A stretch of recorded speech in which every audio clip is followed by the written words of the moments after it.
سلێمانی چییە گەیەنێ لە لای تۆ ئەڵەن سلێمانی زۆر خۆش جاوێتەوە چی بۆ قسەی تۆ چیە لەمەیە واللهی سلێمانی جێگای شێر بوو قەڵای شێران بەو کەسەی ڕوحی من و ئێوەی بەدەسە حکوومەتی عێراقی بەو هەموو ئێزەوە لە سلێمانی ئەترسا هەر حکوومەتەکەت ئێوە دوای بەغری بچێتە ناو بازارەوە بگەڕێ ئەگە بە سەتحی بایەوە نەبووایە کورە کاکەوە سلێمانیە یا شۆرجەی کەرکووک یا ڕەحیماوە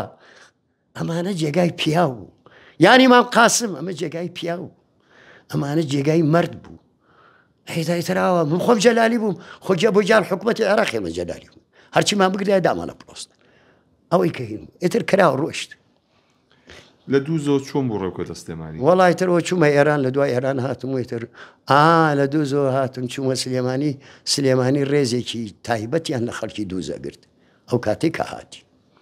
تایبەت ئەوەی خەڵکی دووز بووایە خەڵکی سلێمانی خانۆکەی بۆی چۆڵە کرد دوایش کە